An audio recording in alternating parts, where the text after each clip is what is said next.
Mga ka-Bluemax, grabe po ang naging pagbaha sa ilang bahagi ng lungsod ng Santa Rosa. Noong araw ng Huwebes, bunsod po yan ng bagyong si Christine. Grabe naman po kasing magtampo itong si Christine. Matapos silang mag-break ng kanyang BF at tayo naman ang napagbalingan. Wow! Wow!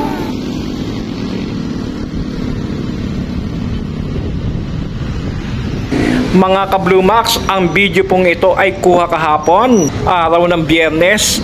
Sa video pong ito ay binalikan po natin ang nangyari nung araw ng Huwebes. At kahapon nga tayo ay pumunta upang tingnan naman natin ang sitwasyon makalipas ang isang araw.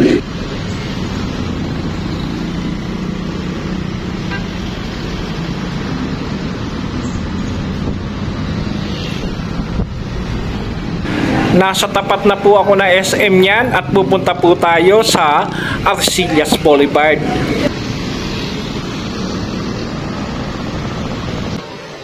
Eto na mga ka-Bluemax, ang Arcillas Boulevard na kung saan makikita natin nung Huwebes ay talaga namang maraming motorista ang naapektuhan. Okay, itatabi ko lang.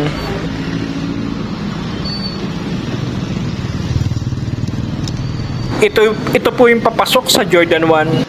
Tapat po yan na Arcillas Boulevard. At ganito po ay eksena dyan ng kasagsagan ng pagbaha.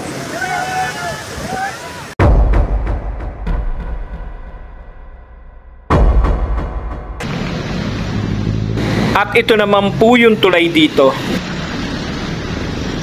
Ito naman po yung kahabaan ng National Highway. At ito naman po ang nangyari dyan nung kasagsagan ng pagbaha. Umapaw po yung tubig na yan. Mantakin mong ang lalim po niyang tulay na yan. Pero umahon ho yung tubig. Ayan, nakikita nyo yung motorsiklo sa tindi ng agos ay hindi po makaalis. Kung hindi po yan tutulungan, hindi po yan makakaalis sa lugar na yan.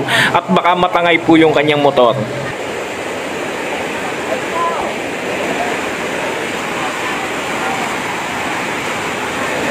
Ilan na ang nagtutulong, nahihirapan pa. Malakas po talaga kasi ang agos.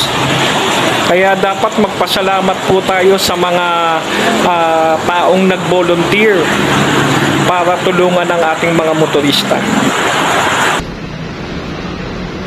Okay, punta naman tayo mga ka-Bluemax sa Barangay Makabling. Yung tulay ng ilog na yon mga ka-Bluemax ay nakakonekta po sa Barangay Makabling.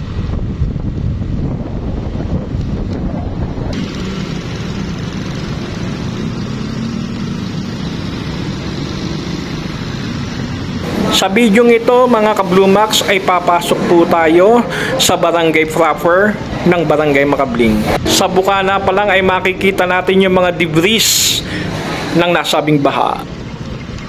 Nakita natin dito po kahapon na unti-unti na pong naisasaayos yung Makabling Road. Pero kita nyo naman kung gaano kakapal ang putik. Purok uno po ito. Ayun, pinagtutulungan na rin pong masaayos ang bandaron. Ito naman po ang nangyari dito nung kasagsagan ng pagbaha ng Huwebes. Sa video pong ito ay makikita natin na umapaw na rin po yung tubig dun sa ilog. Yan, sa mga tulay po. At ang salarin ay ang mga debris, yung mga basura at mga troso na nagbara po. Tulad po doon sa una nating pinuntahan. Ito naman po mga ka-Bluemax ang eksena sa tapat ng Olympia noong kasagsagan ng pagbaha noong Huwebes. Sakop yan ng Barangay Labas mga ka-Bluemax. At eto na siya nung balikan natin kahapon.